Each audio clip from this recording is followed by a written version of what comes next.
municipality has just delivered water tanks and mobile toilets to the residents who live in the apartments in and around the area that was affected by the explosion. Let's catch up with our reporter, Zola Sholwana. Zola, good morning to you. Tell us what you're seeing from your end.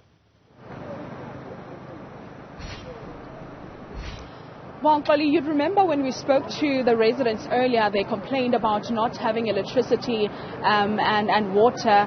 Not so long ago, we saw trucks from Johannesburg Water delivering 2 tanks, but these tanks actually don't have water. They haven't filled them up yet, and they also delivered mobile toilets. There's about 2 on the other side and 2 on the other side. And we spoke to someone from emergency services when we saw them here, asking what they're here to do, because the last time we checked, they said they are not doing any evacuations, and they said what they're doing right now, because there are some people that are still complaining of, gas still smelling, especially residents that live here closer to the area that was affected. Now they're saying they're going to all these buildings and just checking basements just to make sure that it is safe for the residents that are living here. So they are getting ready, Koli, to go for their operation right now. Now, those are the toilets that I was telling you about. Now, we haven't seen any resident come out to use those toilets. And I mean, you'd assume not having water for about 2 days would actually mean that these people can't wait to get, some sort of solution. And this being a temporary solution, you'd expect people to rush to these toilets or the tanks. But I guess it's because of the weather. So everyone is still inside their buildings. But this is a way of the Johannesburg city saying that we are responding to the demands of these residents. The electricity issue will be sorted out as well, but they haven't really stated in terms of when that will be taken care of as well. Yeah, Zola, a short while ago I spoke to the MEC of Kokta in Gauteng, Mzikumalo, who suggested, because I did ask about the timeline as to when this can be sorted out, and he intimated that they will need about 3 days to assess the area and see if they could return the services, given that they have said that it is safe for the residents to continue occupying the buildings.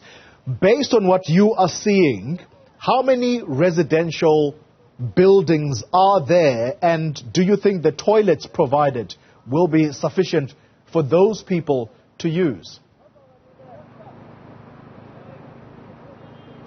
Of course, they're not sufficient enough, Koli. I mean, if you look at these buildings, I can't begin to imagine how many people, that live inside all those apartments. I mean, you've got families inside of here. Now, bringing about 6 mobile toilets, or rather 5 mobile toilets that are meant to be used by close to 1,000 people, if I'm estimating, that is certainly not enough. And you look at the tank that was delivered, there's a tank that's not far from where the explosion happened. I'm just going to ask my colleague to show you there.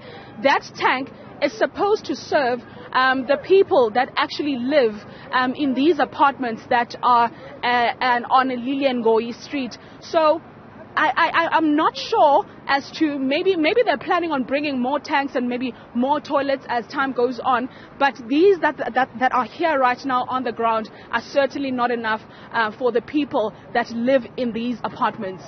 And the sentiment earlier that you did try to obtain from the people, Zola, was that some people are feeling very vulnerable remaining in those buildings. Is that the majority sentiment?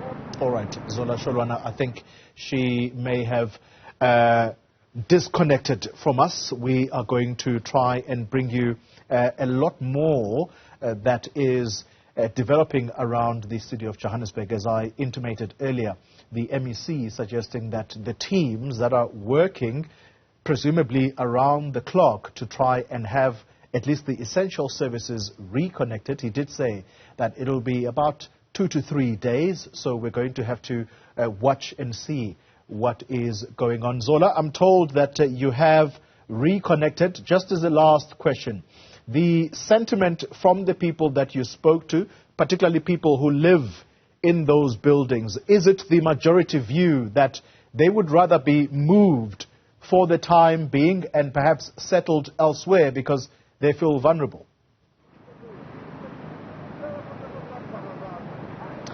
Well, Kali, when we spoke to these residents earlier, you would see, a lot of them standing outside of their buildings. And when you speak to them, unfortunately, some of them are not comfortable enough to speak on air.